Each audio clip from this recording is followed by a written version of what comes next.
ശരി, നമ്മോടൊപ്പോൾ മാധ്യമപ്രവർത്തകൻ ഡോക്ടർ താജ് ആലുവ, വിദേശകാര്യ വിദഗ്ധൻ ഡോക്ടർ മോഹൻ വർഗീസ് എന്നിവരുണ്ട്. ആദ്യം താജ് ആലുവയിലേക്ക്. ശ്രീ താജ് ആലുവ, ഇതിൽ വളരെ പ്രധാനപ്പെട്ട ചില കാര്യങ്ങൾ, ഒന്ന് ഇസ്രായേലിൻ്റെ സൈനിക സാന്നിധ്യം അവിടെ നിലനിൽക്കുക, ഒരു തേർഡ് പാർട്ടി അഡ്മിനിസ്ട്രേഷൻ തുടങ്ങി ഹമാസിനെ ഇല്ലാതാക്കുക, തങ്ങളെ ഇല്ലാതാക്കുന്ന ഒരു വ്യവസ്ഥ ഹമാസ് തന്നെ അംഗീകരിക്കുമോ? ഇതിനകത്ത് ഏറ്റവും പ്രധാനപ്പെട്ട ഒരു സംഗതി യുദ്ധം അവസാനിക്കുക എന്നുള്ളതാണ്. ഹമാസിനെ സംബന്ധിച്ചിടത്തോളം വളരെ പ്രധാനപ്പെട്ട ഒരു സംഗതി എത്രയും പെട്ടെന്ന് യുദ്ധം അവസാനിക്കുക, അതോടൊപ്പം ഗസയിലേക്ക് അടിയന്തിരമായി വേണ്ട സഹായം എത്തിച്ചേരുക. അതുപോലെ വളരെ കാലമായി ജീവപര്യന്തം തടവിനൊക്കെ വിധിച്ചിട്ടുള്ള പലസ്തീനി തടവുകാരെ പുറത്തു കൊണ്ടുവരിക. ഇത്തരം സംഗതികളിലാണ് ഈ സന്ദർഭത്തിൽ ഹമാസ് പ്രത്യേകമായിട്ട് ഫോക്കസ് ചെയ്യാൻ സാധ്യത. ഈ നിരായുധീകരണം, ഹമാസിന്റെ നിരായുധീകരണം, അതുപോലെ തന്നെ പൂർണ്ണമായിട്ടും ഒരു കീഴടങ്ങൽ, ഒരിക്കലും ഹമാസ് ഒരു ഭീഷണി അല്ലാത്ത രൂപത്തിൽ അതിനെ ഇല്ലാതാക്കുക എന്നുള്ള ഈ സംഗതി അത് പ്രായോഗികമല്ല എന്നത് വളരെ വ്യക്തമായി അമേരിക്കക്കും ഇസ്രായേലിനും അറിയാം. കാരണം ഈ പ്രതിരോധം അവസാനിക്കുക എന്ന സംഗതി ഇസ്രായേലിന്റെ അധിനിവേശം ഗസയിലും വെസ്റ്റ് ബാങ്കിലും മറ്റ് ഫലസ്തീനി പ്രദേശങ്ങളിലും പ്രത്യേകിച്ച് കിഴക്കൻ ജെറുസലേമിലൊക്കെ തുടരുന്നിടത്തോളം കാലം ഈ പ്രതിരോധം അവസാനിക്കുകയില്ല എന്നുള്ളത് വളരെ ഉറപ്പാണ്. ഏതൊരു അധിനിവേശത്തിനും തദ്ദേശീയരുടെ പ്രതിരോധം അവർ അതിന് ഇപ്പൊ പരമാവധി വേണ്ട രൂപത്തിലൊക്കെ പ്രതിരോധിക്കും എന്നുള്ളത് ഉറപ്പാണ്.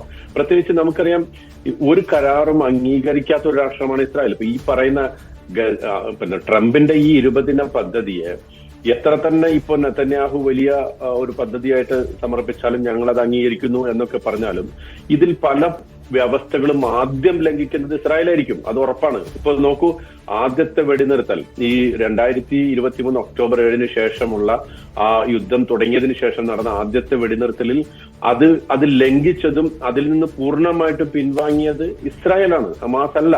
അത് എല്ലാവരും അംഗീകരിക്കുന്ന കാര്യമാണ്. ഈവൻ ഇസ്രായേലിന് തന്നെ അറിയാവുന്നതാണ്. നെതന്യാഹു തന്നെ വളരെ വ്യക്തമായി മനഃപൂർവ്വം ബോധപൂർവം ചെയ്ത ഒരു സംഗതിയാണത്. അപ്പോ അതുകൊണ്ട് ഇതിന്റെ അകത്ത് ഹമാസ് ഇത് അംഗീകരിക്കുമോ, ഹമാസിന്റെ നിലനിൽപ്പിന് ഇത് ഭീഷണിയാവുമോ എന്ന് ചോദിച്ചാൽ ഒരർത്ഥത്തിലും ഇത് പ്രതിരോധം ഉപേക്ഷിക്കുക എന്നുള്ളത് താൽക്കാലികമായ ചില അഡ്ജസ്റ്റ്മെന്റുകൾ, ഉദാഹരണത്തിന് ചില ആയുധങ്ങൾ കൈമാറുക പോലുള്ള പ്രതീകാത്മക നടപടികളൊക്കെ ഒരു പക്ഷേ ഹമാസ് അംഗീകരിച്ചേക്കാം.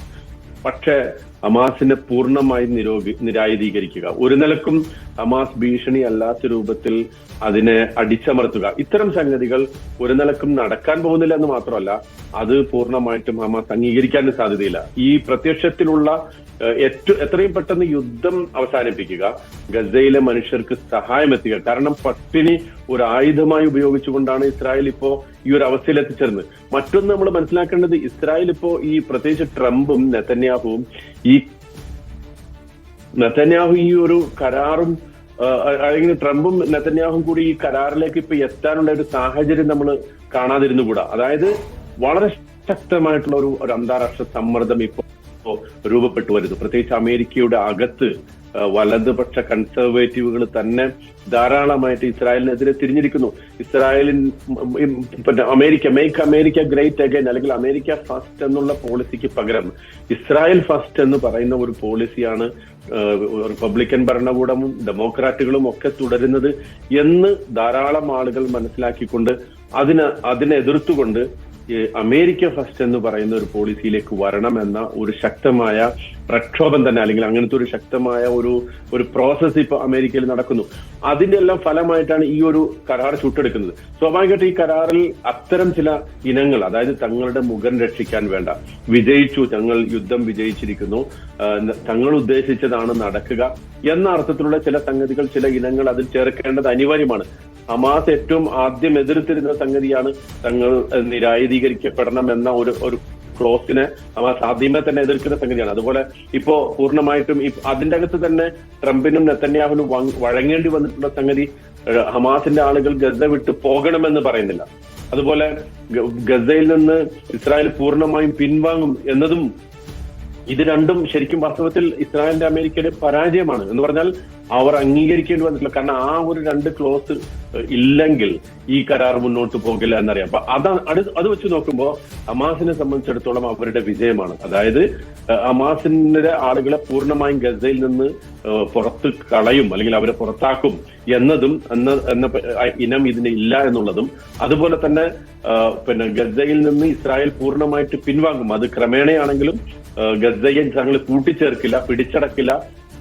ഒരു ഫലസ്തീൻ അതോറിറ്റിയെ മെരുക്കിക്കൊണ്ട് അവരിലേക്ക് ഇത് ഭരണം കൈമാറുന്നതിന് മുമ്പായിട്ട് ഒരു അന്താരാഷ്ട്ര സമിതി ഉണ്ടാകും എന്നൊക്കെ പറയുന്നത് വാസ്തവത്തിൽ ഒരർത്ഥത്തിൽ അമേരിക്കയുടെയും ഇസ്രായേലിന്റെയും പരാജയമാണ്. ഹമാസിനെ സംബന്ധിച്ചിടത്തോളം അത് വലിയ വിജയമാണ്. പൂർണ്ണമായിട്ടും അവർ നിരായുധീകരിക്കപ്പെടുന്ന ഒരവസ്ഥ ഒരിക്കലും ഉണ്ടാകില്ല. കാരണം അങ്ങനെ ഉണ്ടായാൽ അത് പ്രതിരോധത്തിന്റെ അവസാനമായിരിക്കും. പ്രതിരോധം അവസാനിക്കാൻ പോകുന്നില്ല ഗസയിൽ. അത് തുടരുക തന്നെ ചെയ്യും. പ്രത്യേകിച്ച് ഇപ്പൊ നോക്കൂ, വെസ്റ്റ് ബാങ്ക് കൂട്ടിച്ചേർക്കുന്ന പദ്ധതികളുമായിട്ട് ഇസ്രായേൽ മുന്നോട്ട് പോകുമ്പോൾ അതിനെക്കുറിച്ച് ഇതിലൊന്നും പറയുന്നില്ല.